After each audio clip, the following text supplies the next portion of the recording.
Of the governing NPP are lacing their boots. I mean, getting themselves ready to be elected for various positions in the party, constituency, regional, national executives. Today, I am here to speak to a former mayor of Tamale Metropolitan Assembly.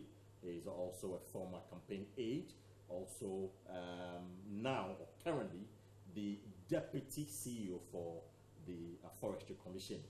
He's a very popular man within the NPP. Musah Superior is my guest today. Honorable, thank you very much for your time. Hello, good afternoon. I hope you're doing well. I'm very good, thank you. And you? I'm great. Smart suit. Oh, thanks, Honorable. But I mean, just for clarity, we saw a statement put together by you indicating your intention to run as General Secretary going forward. How true is this? That's correct. You know, a couple of weeks ago, I issued an official statement communicating to the country that I intend to run for the General Secretary of the NPP. And I had spoken to the statement on a number of radio stations, and I think I have granted a couple of interviews for some TV stations. And I've been working to the statement since I issued the statement, talking to the party people across the country. Oh, so you began canvassing for support? Absolutely. I mean, I was in the Bono East region last week. I went to Techiman North, Techiman South, and Wenchi. Attended court. You know, the Techiman South court matter is being heard in the High Court in Wenchi because there is no High Court in Techiman. I was there to accompany the Member of Parliament and the Constituency Executive to witness the court proceedings. The matter has been adjourned to the 17th. Coming Monday, I hope to. Are you making headway?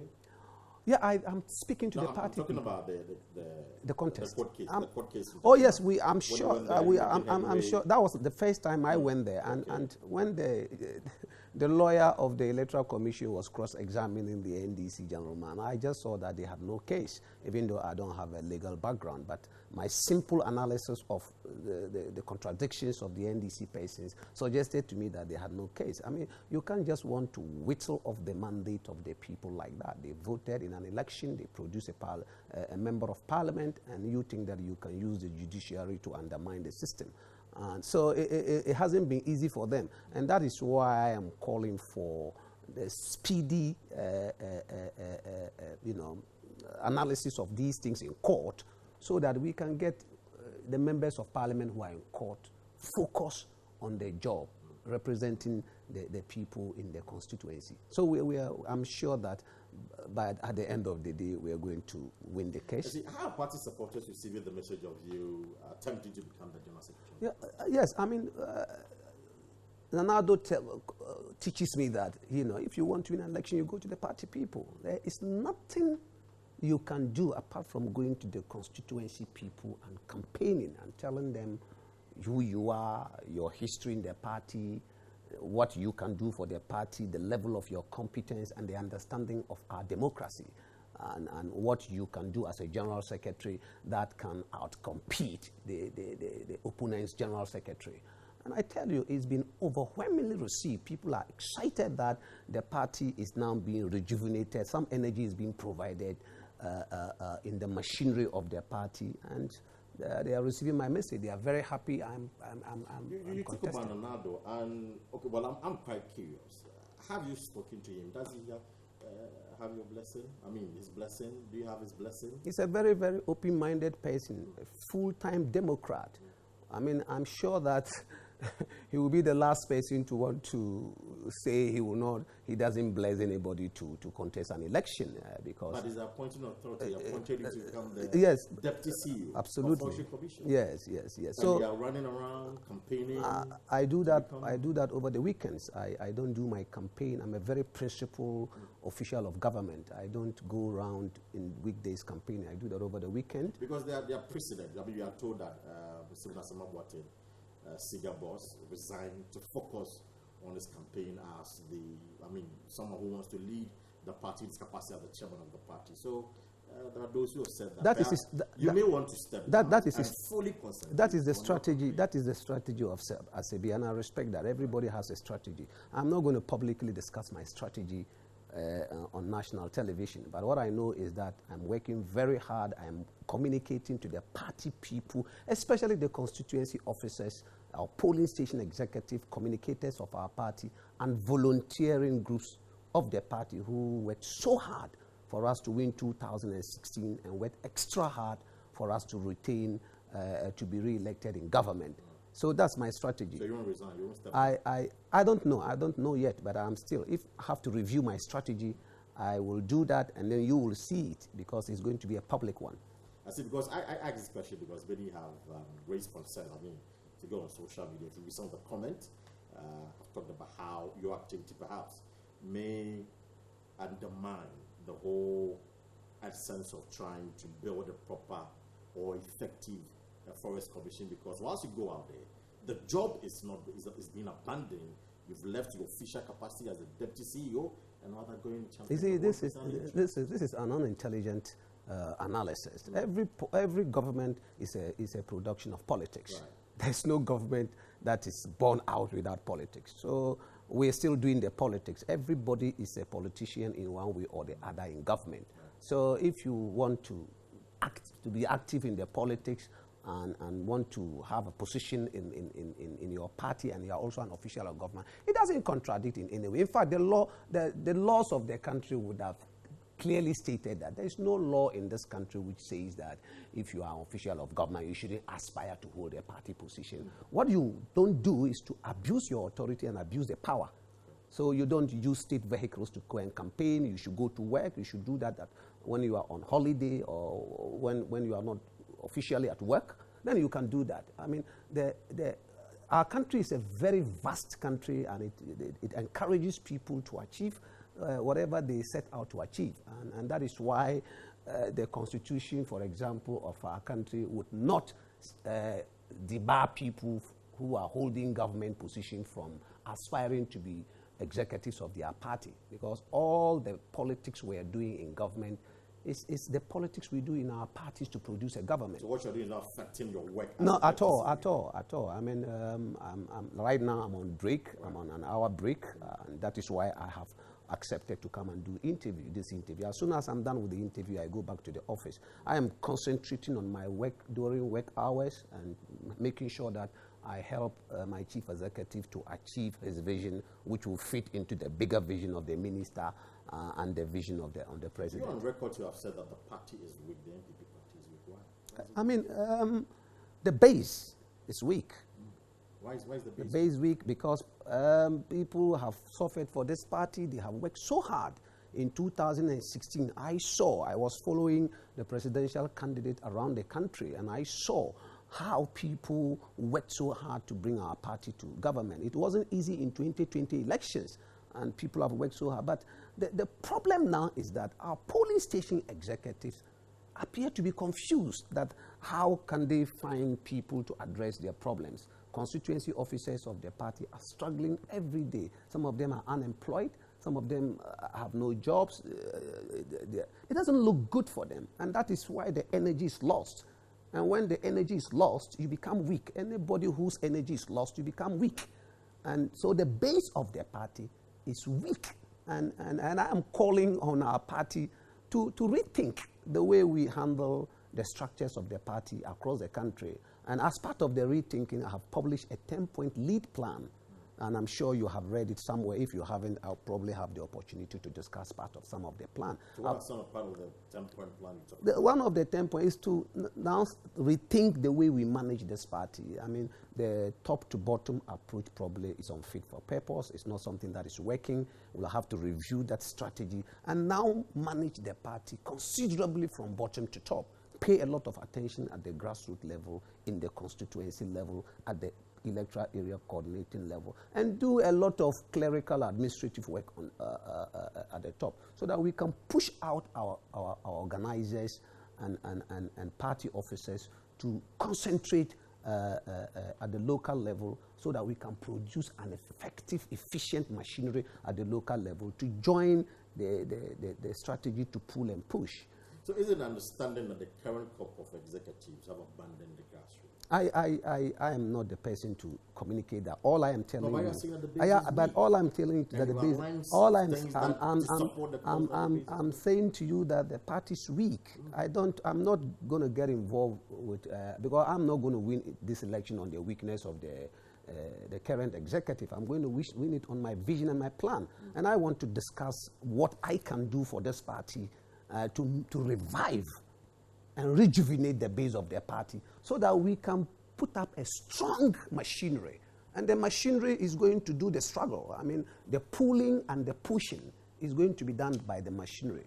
And my job is to get back to these people and reassure them that, no, this party is going to change. We're going to now come back to you and make sure that there's a plan in place for polling station executive. I mean, how it is just unbelievable and totally unacceptable that people who have worked so hard for this party, and when you go to them, they tell you that they haven't gotten anything from their party. That is a massive contradiction, because you and I know the performance of this government, an excellent performance by His Excellency Nana Addo Dankwa Akufo-Addo's government. We're delivering in almost every area. Yes, there are a few challenges, and there's no government without a challenge. Even the UK and the US government, they have their own local challenges. But overall, I mean, you can see that we are on track, delivering the most difficult policy decisions we have pushed out.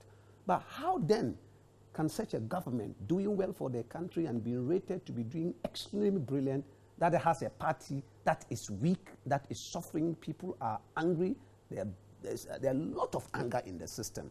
And I am representing the masses of the people, and I'm telling them that this anger has to stop. We have to reorganize, remobilize ourselves, get energy, and work so hard. Because the troubling thing for this party is to allow this government to do so well, and then we lose the elections. We are doing so well. I don't think any president has delivered the kinds of things Akufo-Addo and his cabinet have delivered. But I'm telling you, if we don't get the party back on track and concentrate on the party folks who did so well, volunteers around the country, executives of the party who did so well to bring this party back to power, it will be very, very, very difficult to go back to them. And the way to break the eight is not to allow your party people struggle.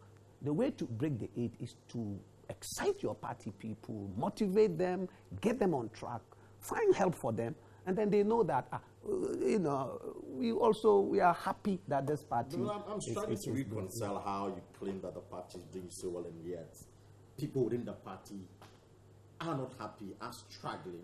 Isn't that a in fact, that is the contradiction that is the contradiction I'm very worried about. In generally and in global terms, I mean, you and I know, you are a journalist, you have been doing your assessment of the government, and I am confident that any assessment you will do, the government, the party is that what you're saying? Yes, absolutely. The party has failed its absolutely.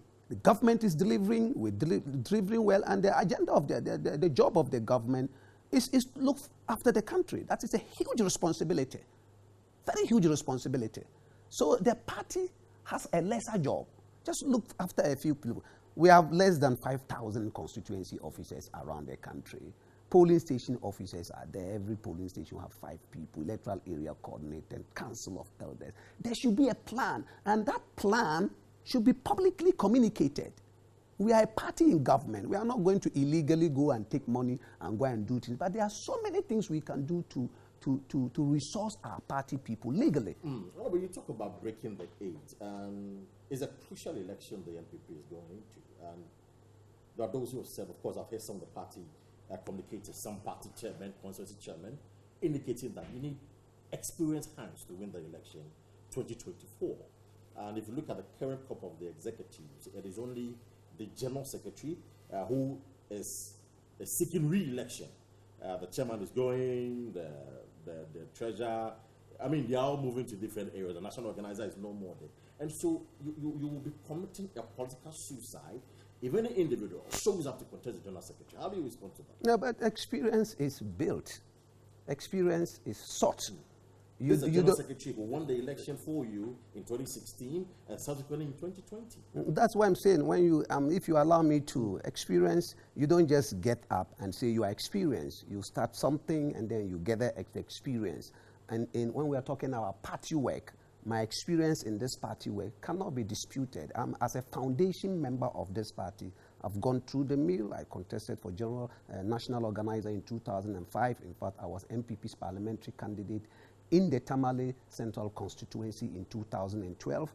I became the special assistant to the general secretary in 2014. Then I was appointed as a campaign aide to the 2020 flag bearer, then flag bearer now, His Excellency the President of the Republic of Ghana. The fact that somebody is occupying a position that I am contesting for does not mean that the person understands the geography of our politics. He's a man who is won election twice. Yes, I understand. I mean, in the 2016 election, the polling station executive, the electoral area coordinators, the constituency executive, and generally the Ghanaian people won it for us. Everybody was fed up. Of course, he did well. He did well. Every party person did well. He's a member of these people I'm talking about, the national executive, everybody, including the Ghanaian community, because they were tired with the deficiency in governance and the incompetence of the Mahama government, and then they pushed. The little work that a lot of us did in support of the Ghanaian move for a change in governance contributed. So the General Secretary played a role. But fast forward 2016, you see that that was the 2020, that was the real fight. Because after everybody had pushed for us to come to government, you see what is happening now. Look at us, we have a hung parliament. And that is totally unacceptable. I mean, you see that the NDC is deliberately undermining our work program, the financial program. The General Secretary for the I am faulting the national executive for not ensuring that at least we had our numbers. 169 to 137 is not right that we just went down the low like that and you think that is okay. No. And that is why I have communicated have that. You had the benefit to go through the report put together by the Musah Superior Committee? Oh yes, I've read the report, and I'm not here to discuss the report because the report has not been. Did the report cite the national executives for what happened? I'm not going to discuss that. I just want to. No, I won't discuss until the report is made public.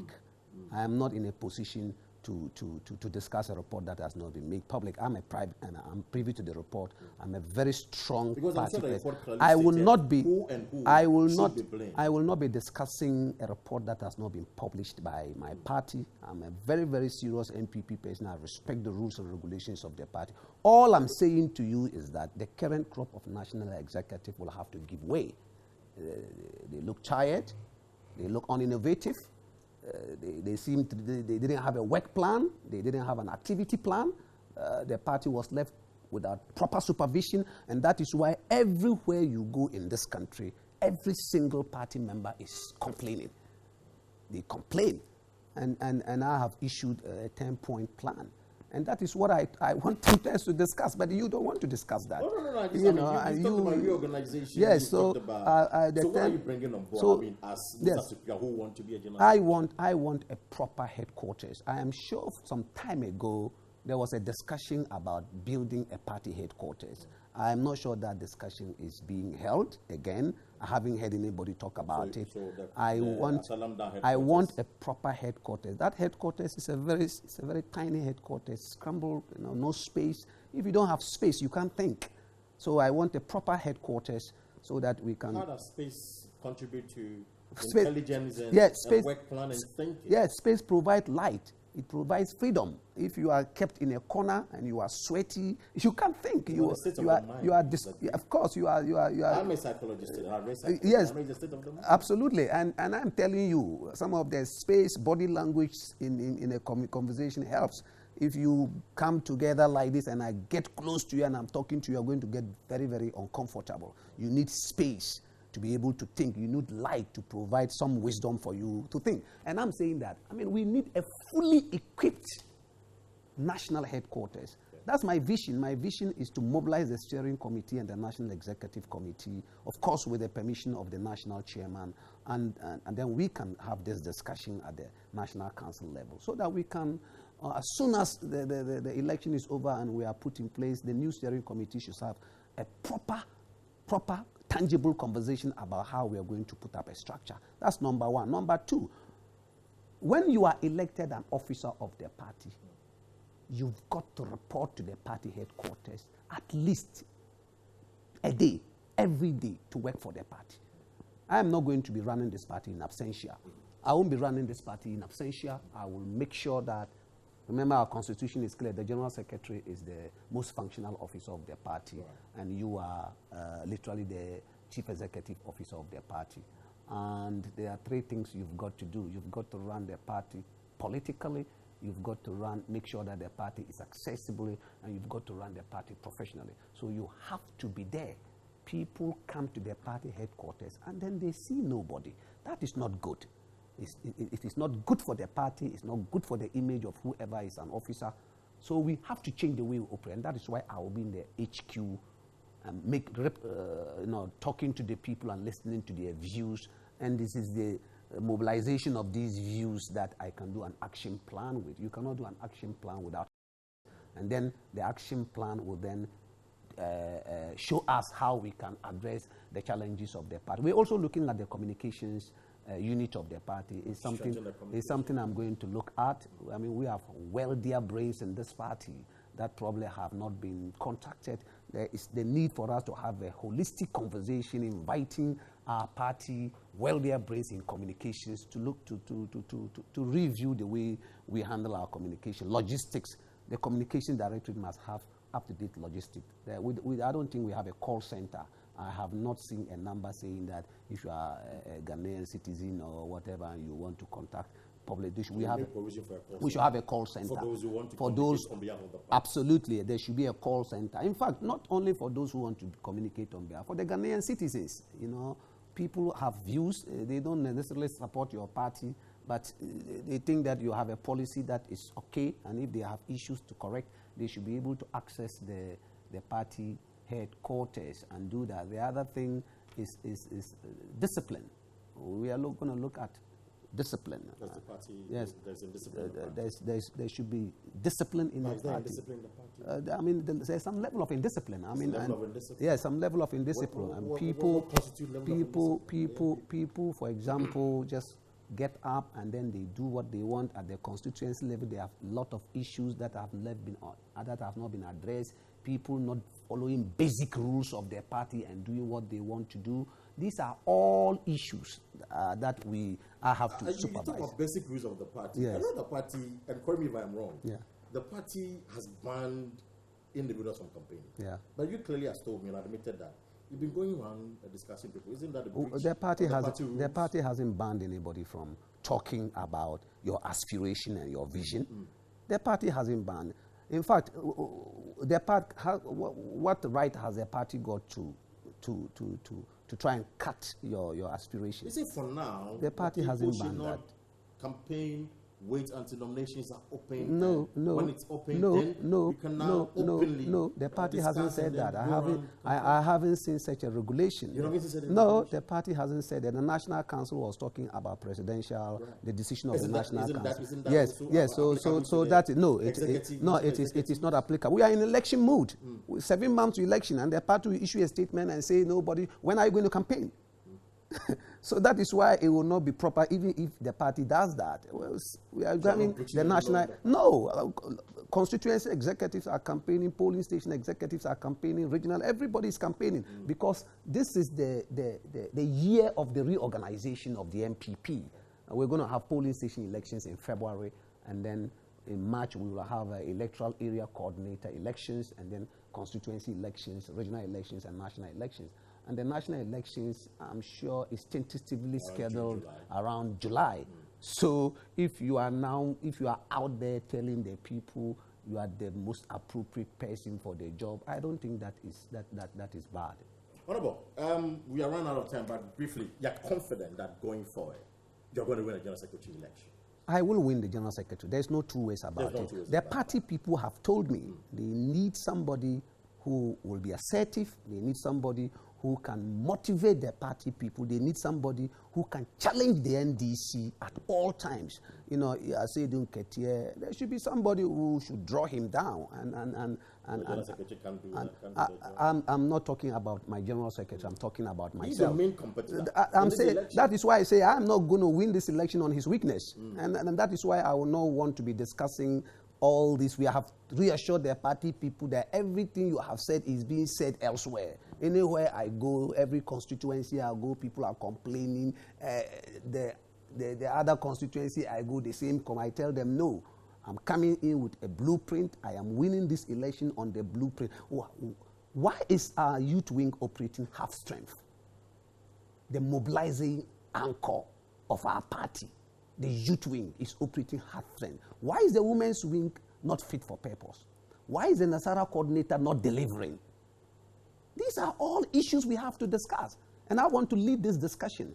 I mean, this Zongo community, the kinds of things we put in our manifesto and the kinds of things we have done in the Zongo community, there should be a way the Nasara wing of the party deliver.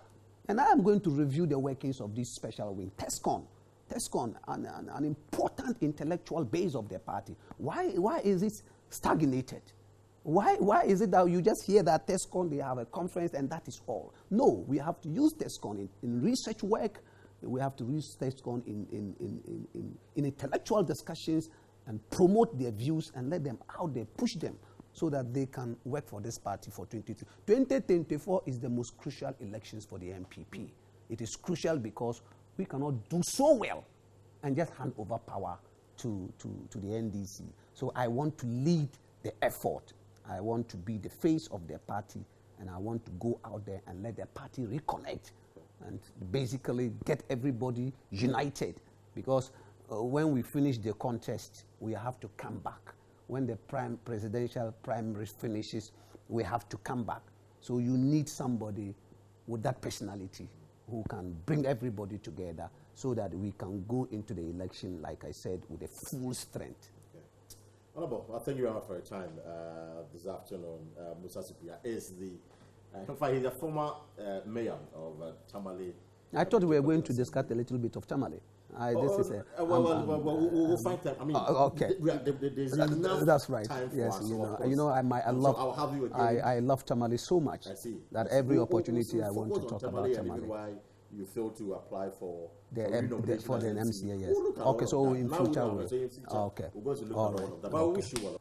Right, so Musah Superior is the Deputy CEO for the Forestry Commission. I am Kwesi Parker Wilson, and this is Joy News.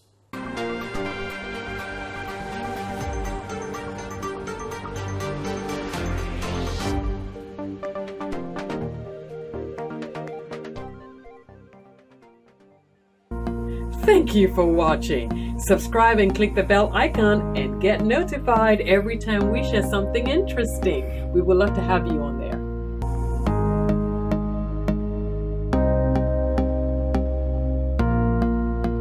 Super Hits Radio, Joy 99.7.